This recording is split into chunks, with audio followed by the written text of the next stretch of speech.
and welcome to the Knitty Kitties channel, and I'm Netty. Now, the sewing machine videos I've been doing have been proving very popular, and I've been getting a few questions asked about how to do certain things. Now, I'm no expert at all, but I thought I'd get a vinyl record on, chill out with my sewing machine and try and see if I can help anyone with these common faults, and there seems to be three. So I've got cotton ready there, I've got the bobbin ready to put in the bottom, and I'll show you do this straight from scratch as I'm doing, and we should solve those three common issues. Hopefully, fingers crossed anyway. So it's a nice Sunday, chilling with some vinyl, and we'll see if we can sort this out for everyone that's asking. Again, I'm no expert, but it seems to help people, and we do it in a nice chilled out manner here. We're not pretending to be the big experts of anything, but it seems to help people, which is brilliant, and thank you to everyone who's watched. I'll put a playlist down below so you can see all the sewing machine videos I've done, and this is specifically on the Uten 2658A. So we're just going to plug that in there. I've got a European plug which looks like this, and returns on the power, and I've popped my pedal there on.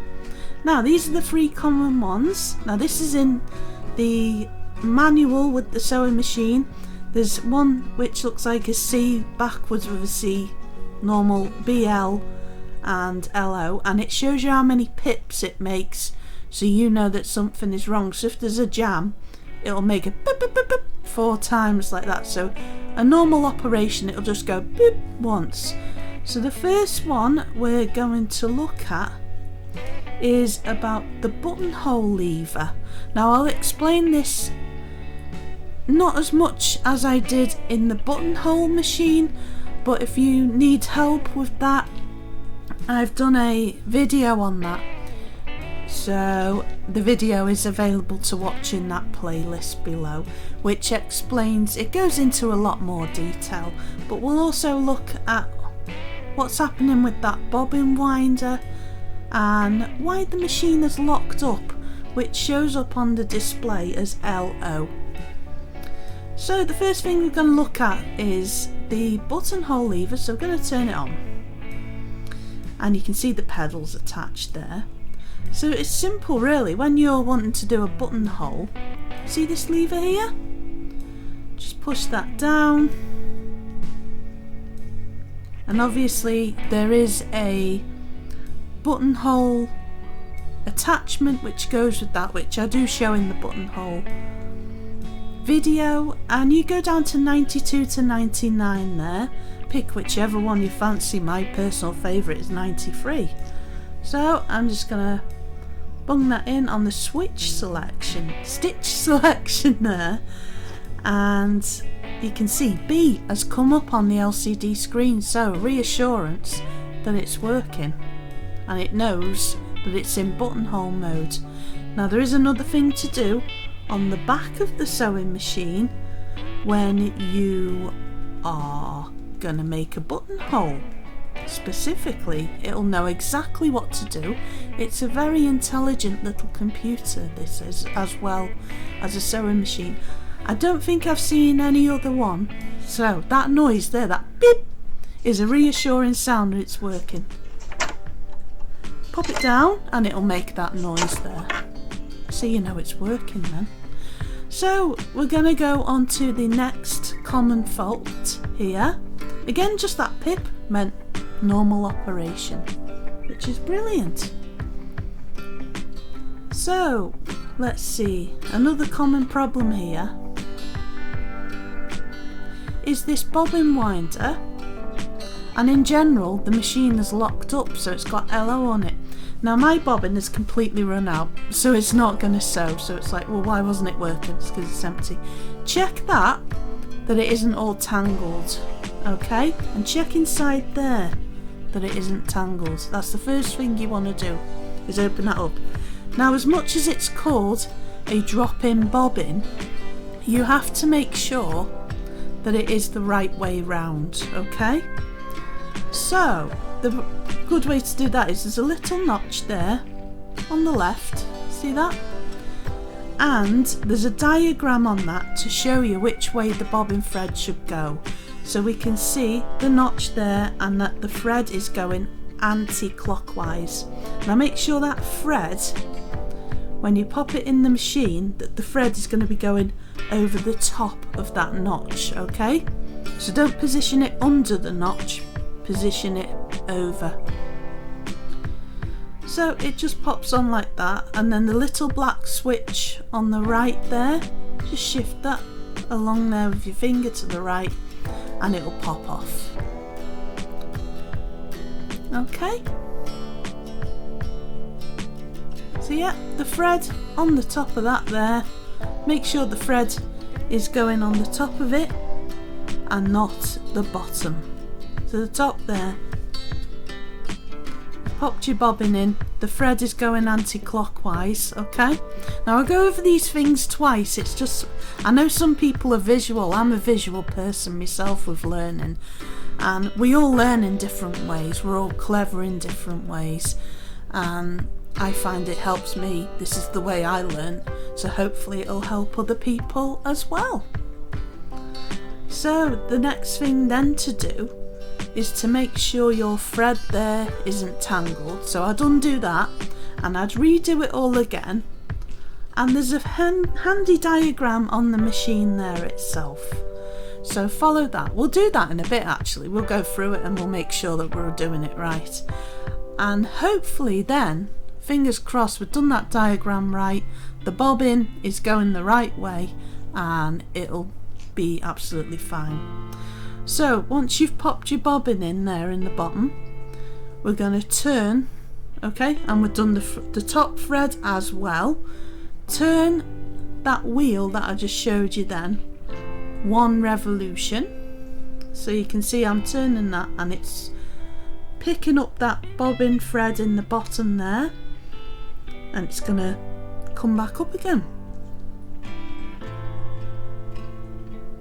So I just thought I'd show you that without any thread.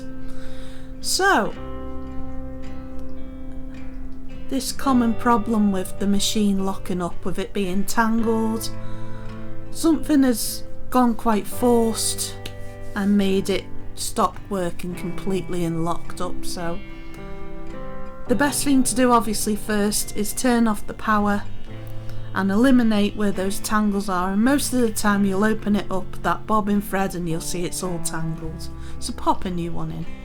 So I'm going to show you how I learnt to do the bobbin in the top there. We've done the bottom bobbin, that's great, that's all ready to go. Now pop that on the end there to keep it in place.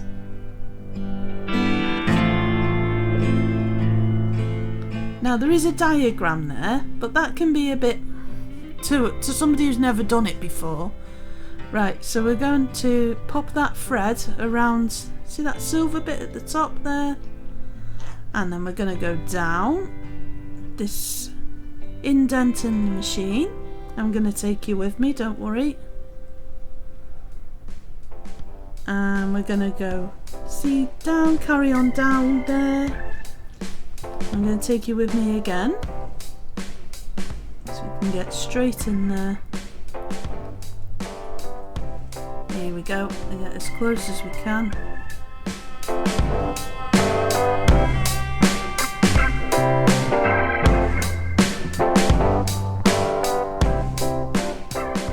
So, pop down and then around. See, that's going around that symbol on there. And then back up again.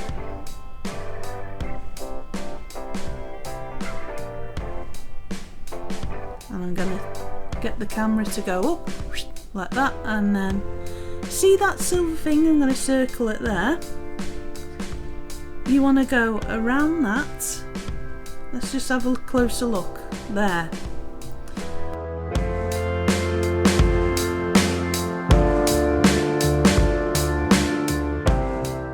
we're going to go up there and around that silver bit there, okay?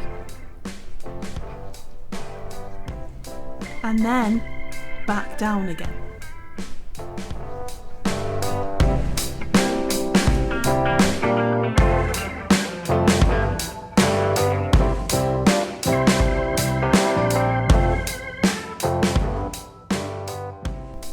You can move that silver bit by twisting the bobbin again. See that? Twisting the bobbin. Rotating that there. Again, okay. So follow the arrow, the direction of the arrow. And that will come up and down so you can get it at a position there. Right? There she is. See, moving.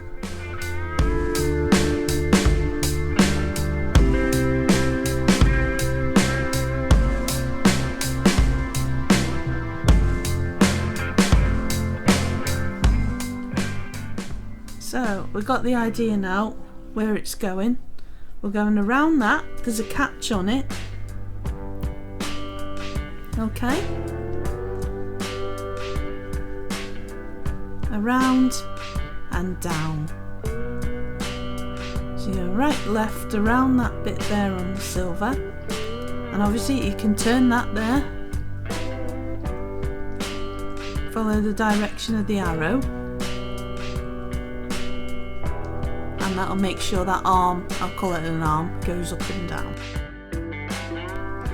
Right, so we'll sit down and I'll show you the next bit and we'll zoom in. There we go, that's as close as I could possibly get. So we're right down there now. Now there's a little bit to catch the thread there to keep it in place. I'd recommend using that. So that's catching on there now, it's very thin. Right, so that's catching on there, okay? And then we can use this here, there's a little tool on it. So we're going to go around, let that little hook catch it there. You can do this by hand if you want to, but pop it down, hold it taut with your hand there, and make sure that the thread is going to be able to catch onto that hook there, okay? So you see a little arm swing round. Now make sure the thread is above that little arm. It can get a bit of getting used to. Isn't it? Okay, and then put all the threads to the back. Now the next thing you're going to do, you've got your bobbin thread. You got your bobbin thread ready in there, but I'm just going to pop mine in. Again, we're going to, just to reiterate, make sure that notch there, that the thread is going anti-clockwise, that notch is on the left, and the thread is going to go above the notch, okay? So click that in, simple, very easy operation that to do, okay?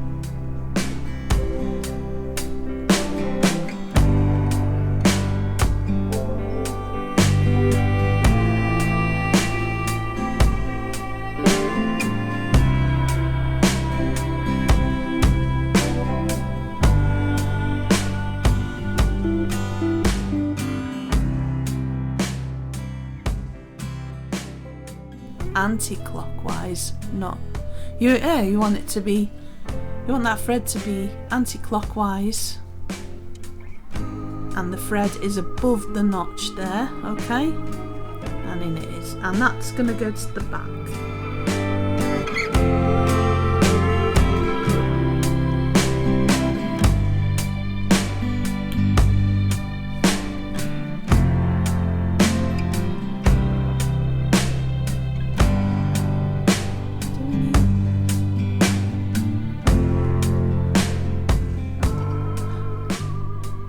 So I hold that, both those threads tight, and then you're going to turn the wheel just as we did before. I'll just insert that video there, that bit of video, and turn the wheel so that needle is going to pick up the bottom bobbin thread, and it will be one full rotation of that. Okay, so I'm just doing that there, but I'll just have that in the corner there so you can see it exactly what it's doing. So the arm's going down and picking up that thread. Now, no tangles or anything like that. It should work absolutely perfectly. I've got my fingers crossed. If you've picked on this video and you've got hello coming up on the screen. So that noise then is what it sounds like when that machine is switching on. Now, if you get this symbol on the machine, that's an easy one enough to solve, hopefully. So it won't do anything because it's in a certain mode.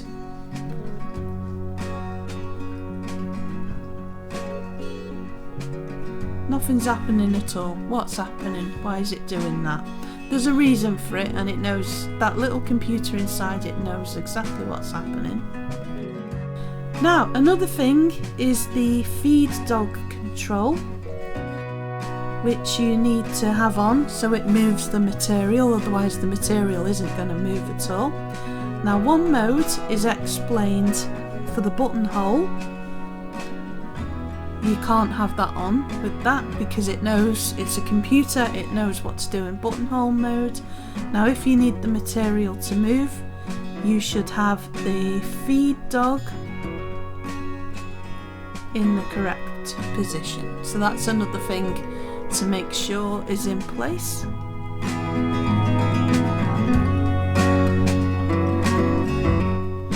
So raise it for your general sewing purposes and lower it for, say, darning or something like that. So that's where that is. That's hiding at the back nicely there.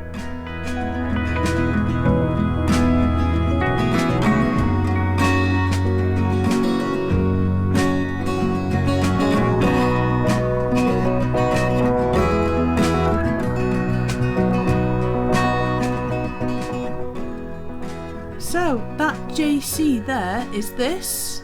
When that comes up, that symbol there, we'll solve this issue now. See, move that over to the left and it disappears. So that's what that is. If you've got that on it, move it over to the left and that's problem solved. So I thought I'd show you about the stitch length and stitch width as well in this video. How it can look completely different.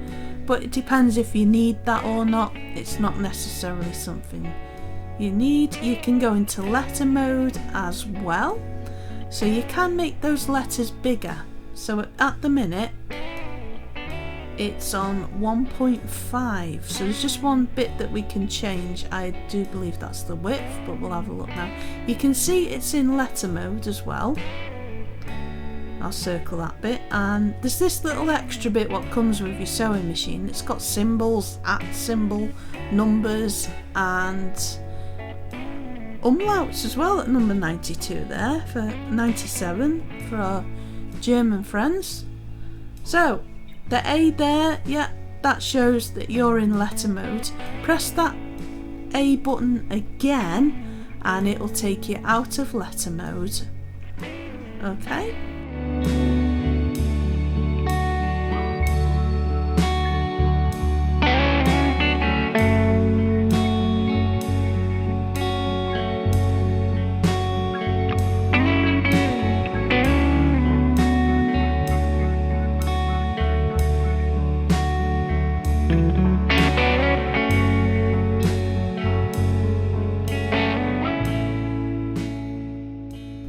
Again, just showing you there, press letter mode and it goes back to normal.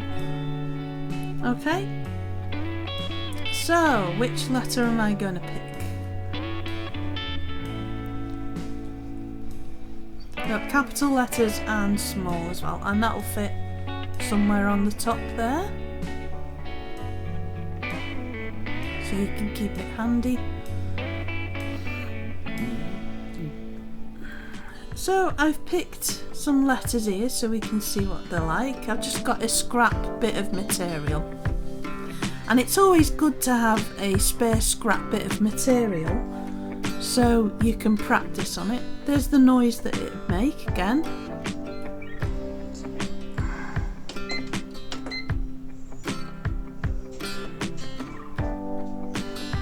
Right. And this is how quiet it is. I had somebody asking on one of my Facebook pages, how quiet is the sewing machine? And this is it. And I've never known a machine be so quiet in operation. So it's almost ASMR, isn't it? Relax. Breathe in and breathe. I've never actually watched an ASMR, but there we go. Maybe I should start making now.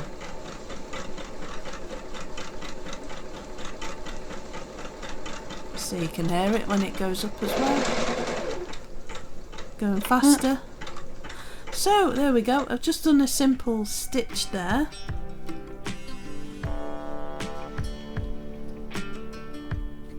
And you can see at the back there. That's the way that you can see as well if your tension is correct.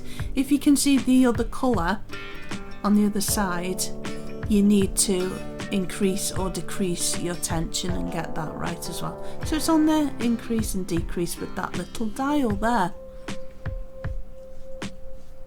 Very handy how everything is set out on the front of the machine as a quick reference.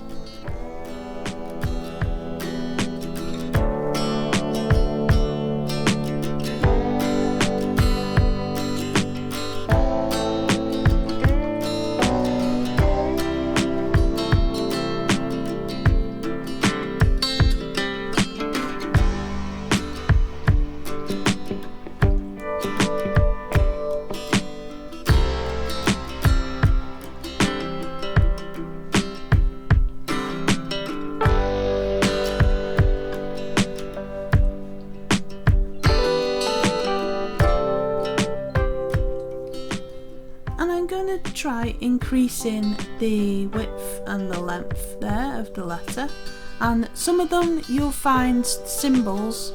I think the letters are pretty much the same, but your sewing machine stitches, some will be different lengths and widths. They won't all go to the same size, so don't worry if one can go to 3 mil.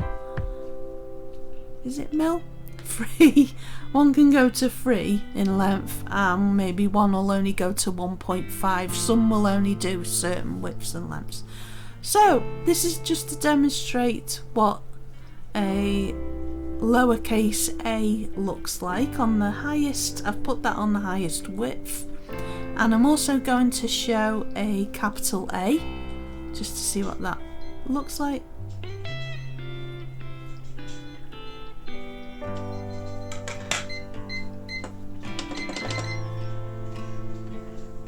And again, I've left the noise in there so you can hear what it's like in operation. And it beeps twice when it's finished, so that's handy as well. And that's what it looks like. So I've got a lowercase a there and a capital A there as well.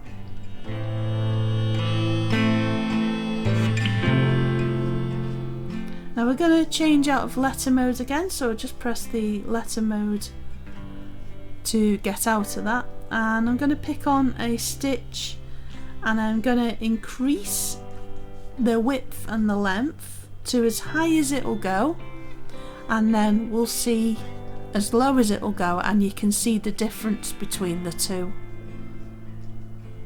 So I'm just going to speed that up.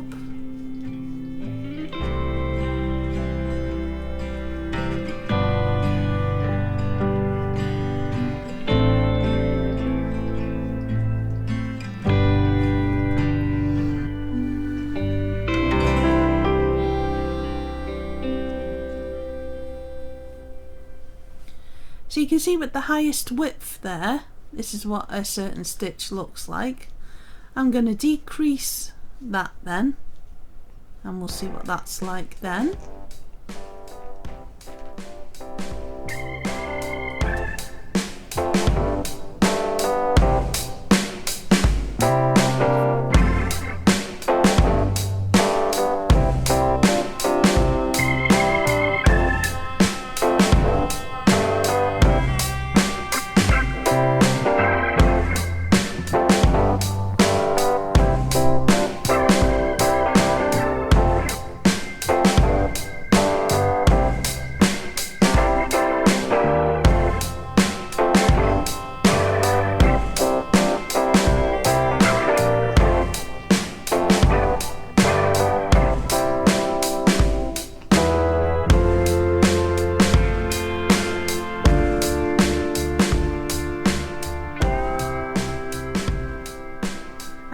Decrease that as well, and you'll see that the stitch looks completely different again.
Wow.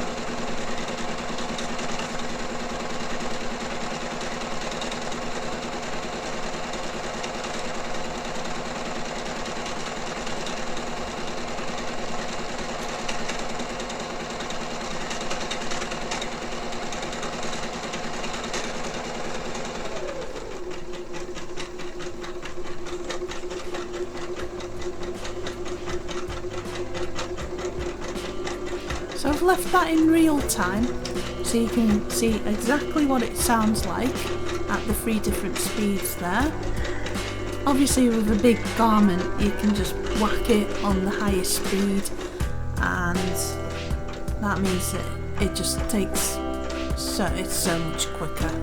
It's brilliant and quiet as well. So we can see we're changing the length and the width there, that it completely changes the stitch, and obviously each stitch has got different widths and lengths that it's got, that you can do limits. So there we go, let's have a look.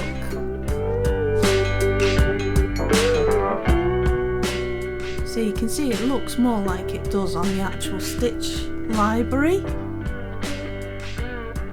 So that is the smallest width and length for that stitch. So it's a much tighter stitch. So number 1 is the smallest length and width. Number 2 there is just changing the length to the lowest setting. And these 2 here, number 3, are when you have that width and length on the highest setting. So I hope that helps. Anyway, there's lots of little tips, tricks and hints there, and if it's your first time setting up the machine, and also the 3 most common problems with that machine as well, what all the different noises are like. I hope that helps people who are asking. Again, I'm not an expert, I'm a learner myself. I've still got a lot to learn on this machine. I've had it 2 years now, and it's still working absolutely brilliant, and I highly recommend it. Now I've got some hack videos coming up for sewing machines, ones that won't destroy your sewing machine. You can trust if I've done it, I love that machine, I'm not going to cause it any harm at all. So thank you so much for watching, and as I say, I'll pop a playlist down below, and I'll see you again soon with more sewing machine videos and more art and crafting, all sorts of things. Bye for now.